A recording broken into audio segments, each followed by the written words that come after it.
y cada vez hizo un gesto aprobatorio.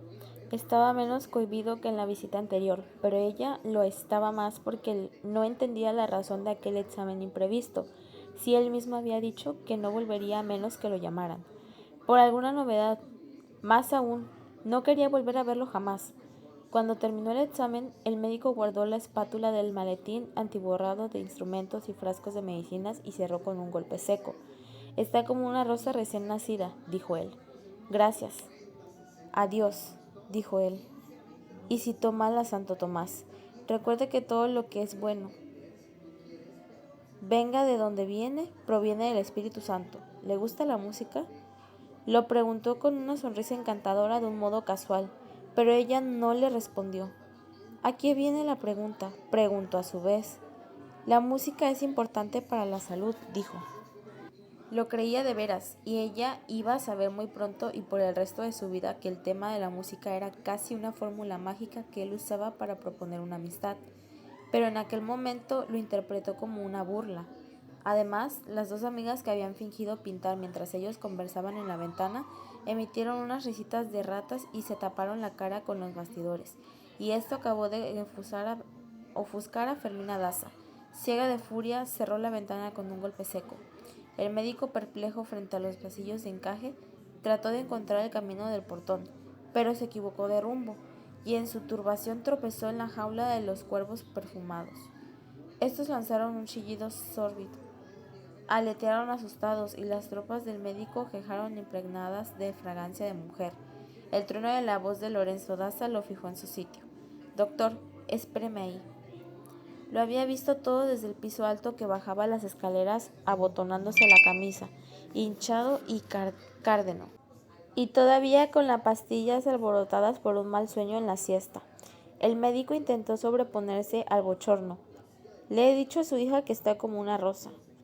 Así es, dijo Lorenzo Daza, pero con demasiadas espinas.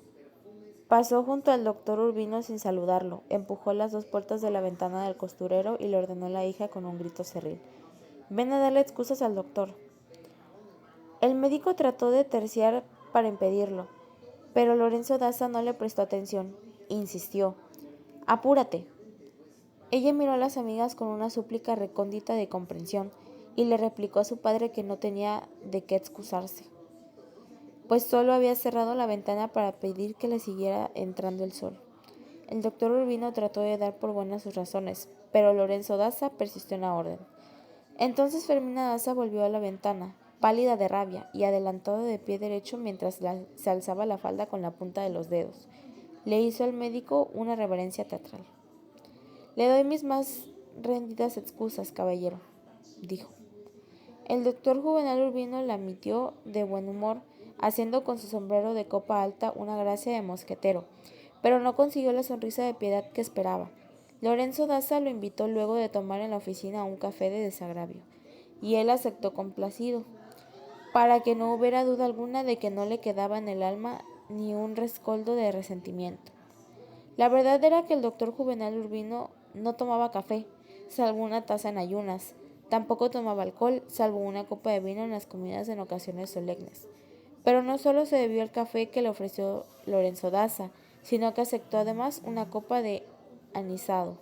Luego aceptó otro café con otra copa, y después otra y otra, a pesar de que aún tenía algunas visitas pendientes.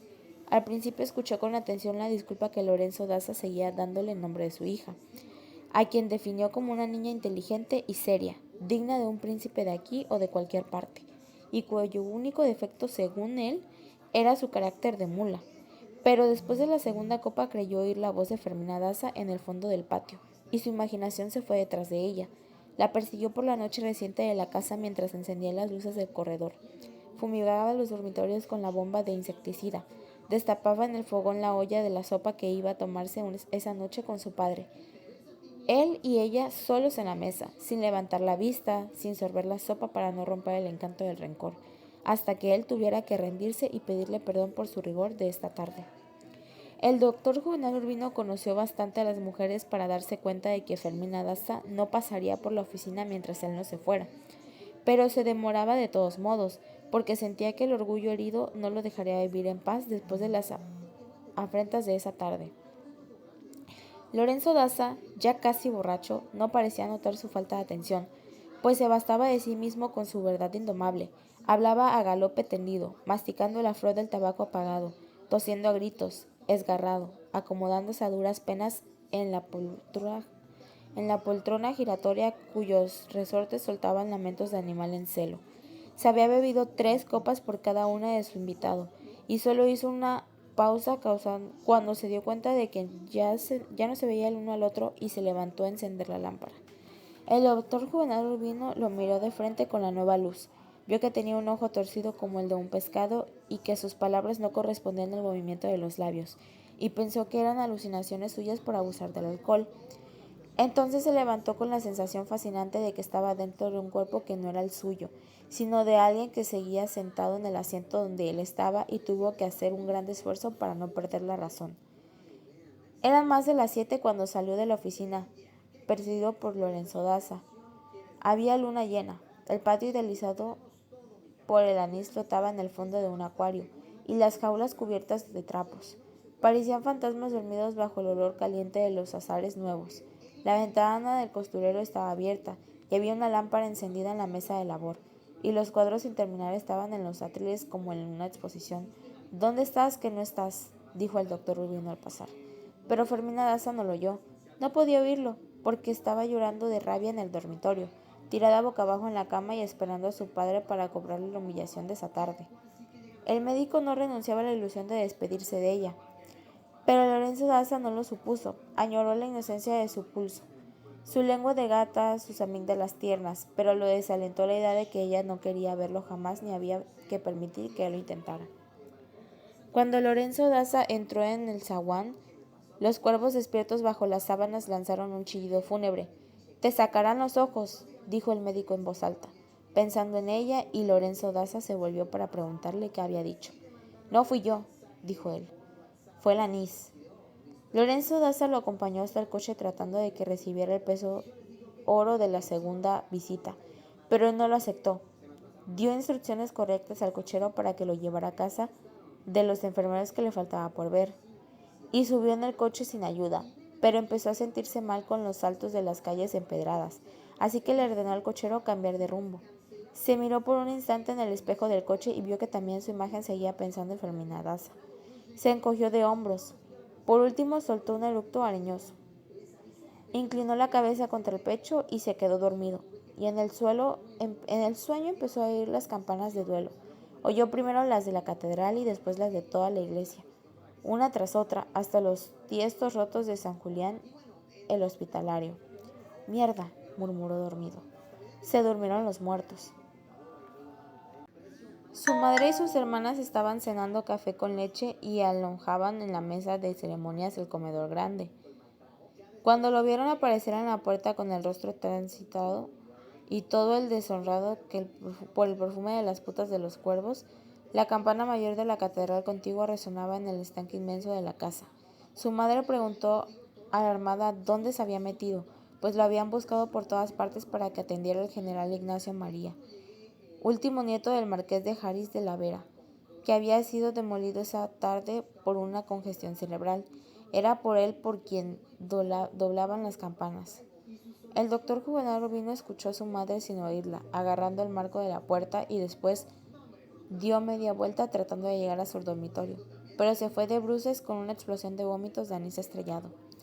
«María Santísima», gritó su madre, «algo muy raro debe haber sucedido para que te presentes a tu casa en ese estado». Lo más raro, sin embargo, no había sucedido todavía. Aprovechando la visita del conocido pianista Romero Lucis, quien tocó un ciclo de sonatas de Mozart tan pronto como la ciudad se repuso del duelo de general de Ignacio María, el doctor Juvenal Urbino hizo subir el piano de la escuela de música en una carretera de mulas y le llevó a Fermina Daza una serenata que hizo época. Ella despertó con los primeros compases y no tuvo que someterse por los encajes del balcón para saber quién era el promotor de aquel homenaje insólito. Lo único que lamentó fue no tener el coraje de las doncellas recibianas que había vaciado en el retrete portátil sobre la cabeza del pretendiente indeseable.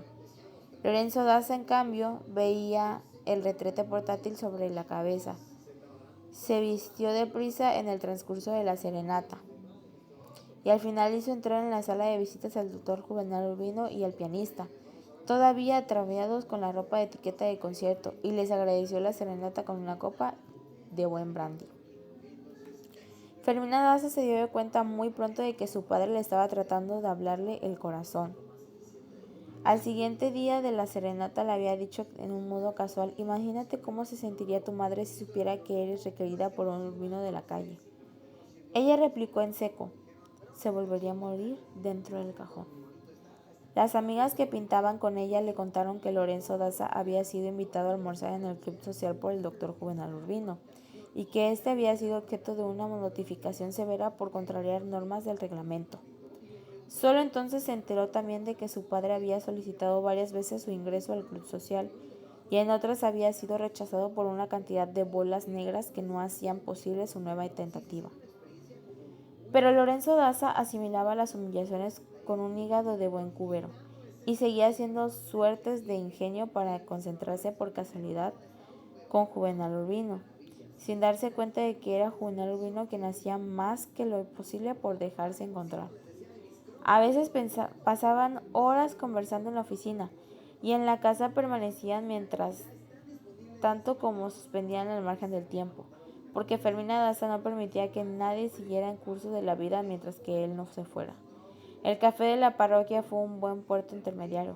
Fue allí donde Lorenzo Daza le enseñó a Juvenal Urbino las lecciones primarias de ajedrez, y él fue un alumno tan aplicado que el ajedrez se convirtió en una adicción incurable que lo atormentó durante el día de su muerte. Una noche, poco después de la serenata de piano solo, Lorenzo Daza encontró una carta con el sobre lacrado del zaguán de su casa, dirigido a su hija, y con el monograma de J.U.C. Ingreso Lacre. Lo deslizó por debajo de la puerta al pasar frente al dormitorio de Fermina, y ella no pudo entender cómo había llegado hasta allí, pues le parecía inconcebible que su padre hubiera cambiado tanto como para llevarle la carta de un pretendiente. La dejó sobre la mesa de noche sin saber de veras qué hacer con ella, y allí permaneció cerrada durante varios días, hasta una tarde de lluvias en que Fermina Daza soñó que Juvenal Urbino había vuelto a la casa para regalarle la espátula con que le había examinado la garganta. La espátula del sueño no era de aluminio, sino de metal apetitoso que ella había saboreado con deleite en otros sueños, de modo que la quebró en dos partes desiguales y le dio a él la más pequeña. Al despertar abrió la carta, era breve y pulcra, y lo único que Juvenal Urbino le suplicaba era que le permitiera pedirle a su padre el permiso para visitarla. Le impresionó su sencillez y su seriedad, y la rabia cultivada con tanto amor durante tantos días que apaciguó de pronto. Guardó la carta en un cofre fuera de servicio en el fondo del baúl, pero recordó que era allí donde había guardado también las cartas perfumadas de Florentino Ariza, y le sacó del cofre para cambiarlo de lugar, estremecida por una ráfaga de vergüenza. Entonces le pareció que lo más decente era darla para no recibirla, y la quemó en la lámpara, viendo cómo las gotas de lacre levantaban las burbujas azules sobre la llama. Suspiró: pobre hombre. De pronto cayó en la cuenta de que era la segunda vez que lo decía en poco más de un año, y por un instante pensó en Florentino Ariza, y ella misma se sorprendió de cuán lejos estaba de su vida. Pobre hombre. En octubre, con las últimas lluvias, llegaron 3 cartas más, acompañadas la primera por una cajita de pastillas de violetas de la abadía de Flavigny. 2 lo habían encargado en el portón de la casa del cochero del doctor Juvenal Urbino, y ésta había saludado a Gala plácida desde la ventana del coche, primero para que no hubiera duda de que las cartas eran suyas, y segundo para que nadie pudiera decirle que no habían sido recibidas. Además, ambas estaban selladas con el monograma de lacre y escritas con los garabatos crípticos que ya Fermina Daza conocía. Letra de médico. Ambas decían en sustancia lo mismo, pero que la primera, y estaban concebidas con el mismo espíritu de sumisión, pero en el fondo de su decencia empezaba a vislumbrarse una ansiedad que nunca fue evidente en las cartas de permisión de Florentino Ariza. Fermina Daza las leyó tan pronto como fueron entregadas, Con 2 semanas de diferencia y sin explicárselo a sí misma, cambió de parecer cuando estaba a punto de echárselas al fuego. Sin embargo, nunca pensó en contestarlas. La tercera carta de octubre había sido deslizada por debajo del portón, y en todo era distinta de las anteriores. La escritura era tan pueril que sin duda había sido hecha con la mano izquierda, pero Fermina Daza no cayó en la cuenta de eso, sino en el texto del mismo se reveló cuando la nominó infame. Quien lo había escrito daba por hecho que Fermina Daza había encantado con sus filtros del actor Juvenal Urbino, y de esa exposición sacaban conclusiones siniestras. Terminaba con una amenaza. Si Fermina Daza no renunciaba a su pretensión de alzarse con el nombre más codiciado de la ciudad, sería expuesta a la venganza pública. Se sintió víctima de una injusticia grave, pero su reacción no fue vindicativa, sino todo lo contrario. Había querido descubrir el autor del anónimo para discutirle de su error con cuantas explicaciones fueran pertinentes, pero se sentía segura de que nunca, por ningún motivo, sería sensible a los escribimientos de Juvenil Urbino. En los días siguientes recibió otras 2 cartas sin firma, tan pérfidas como la primera, pero ninguna de las 3 parecía escrita por la misma persona. O bien era víctima de una conjura, o la falsa versión de 2 amores secretos había ido más lejos de lo que podía suponerse. Le inquietaba la idea de que solo aquello fuera consecuencia de una simple indiscreción de Juvenal Urbino. Se le ocurrió que tal vez era un hombre distinto de su apariencia digna, que tal vez se le había ido la lengua con las visitas y hacía alarde de conquistas imaginarias, como tantos otros de su clase. Pensó escribirle para reprocharle el ultraje de su honra, pero luego desistió del propósito, porque quizás después fue eso lo que él quisiera. Trató de informarse por las amigas que iban a pintar con ella en el Costurero, pero lo único que ellas habían oído del comentarios benignos sobre la secretaría de piano, solo se sintió furiosa, imponente, humillada, al contrario del principio cuando hubiera querido encontrarse con el enemigo visible para convencerlo de sus errores. Ahora solo quería hacerlo picadillo con las tijeras de pudar. Pasaba las noches en claro, analizando detalles y las expresiones de las cartas anónimas, con la ilustración de encontrar una pista de consuelo. Fue una desilusión vana. Fermina Daza era ajena por la naturaleza al mundo inferior de los urbinos de la calle, y tenía armas para defenderse con sus buenas artes, pero no de las malas. Esta convicción se hizo aún más larga después del pavor de la muñeca negra que llegó por aquellos días sin ninguna carta, pero cuya origen se pareció fácil de imaginar.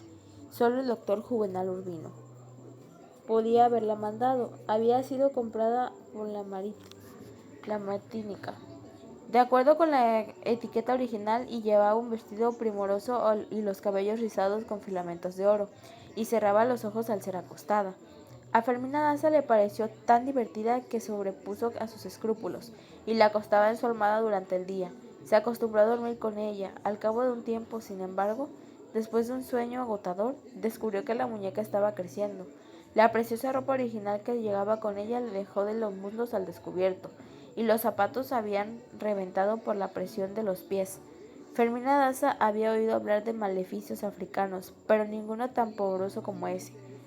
Por otra parte, no podía concebir que un hombre como Juvenal Urbino fuera capaz de semejante atrocidad.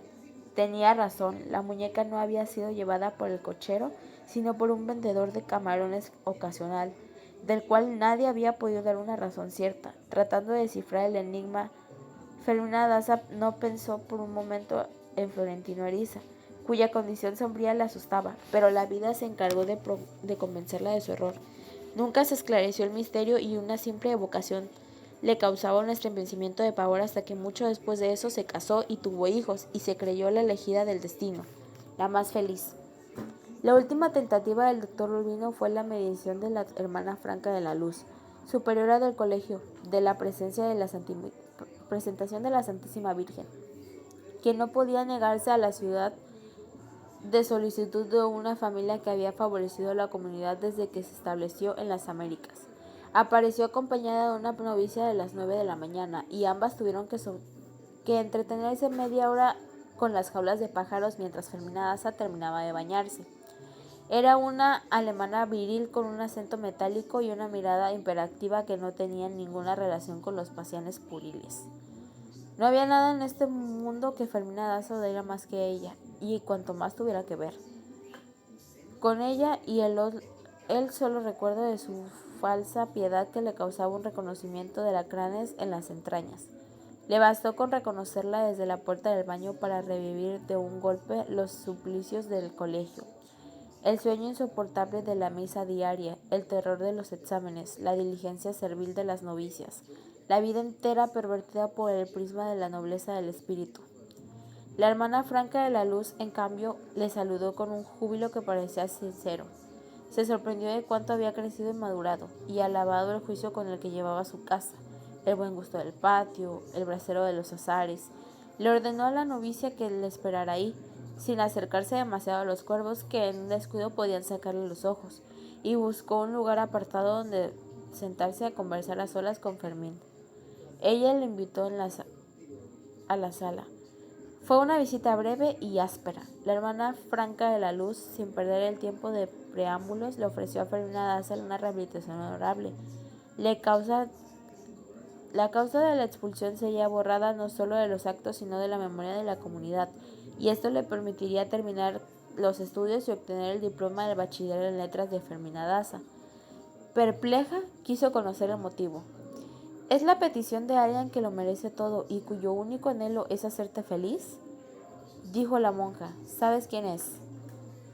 Entonces entendió. Se preguntó con qué autoridad serviría como emisaria del amor con una mujer que le había torcido la vida por una carta inocente. Pero no se atrevió a decirlo. Dijo, en cambio, que sí, que ella conocía a ese hombre y por lo mismo sabía que no tenía ningún derecho de inmiscuirse en su vida. Lo único que te suplico es que le permitas conversar contigo 5 minutos, dijo la monja. Estoy segura de que su padre estará de acuerdo. La rabia que Fermina Daza se hizo más intensa por la idea de que su padre fuera cómplice de aquella visita. Nos vimos 2 veces cuando estuvo enferma, dijo. Ahora no hay ninguna razón. Pero cualquier mujer con 2 dedos de frente, ese hombre es un regalo de la divina providencia, dijo la monja. Siguió hablando de sus virtudes, de su devoción, de su consagración al servicio de los adoloridos. Mientras hablaba, se sacó de la lengua una canándula de oro con el Cristo tallado en marfil y la movió frente a los ojos de Fermina Daza. Era una reliquia de la familia, antigua de más de 100 años, tallada por las ofrendas fúnebres de la Siena y establecida por clientes cuartos. Es tuya, dijo. Fermina Daza sintió el torrente de sangre atropellado en sus venas y entonces se atrevió. No me explico cómo es que usted se prestó para esto, dijo. Si le parece que el amor es pecado. La hermana franca le dio la luz fingiendo pasar por lo alto de la notificación, pero sus párpados se encendieron. Siguió moviendo el rosario frente a sus ojos. Es mejor que te enciendas conmigo, dijo, porque después de mí puede venir el señor arzobispo y con él las cosas son distintas. Que venga, dijo Fermina Daza. La hermana franca de la luz escondió el rosario de oro en la manga. Después sacó de la otra un pañuelo muy usado, hecho bola, y lo mantuvo apretado con el puño mirando Fermina Daza muy lejos con una sonrisa de conseminación.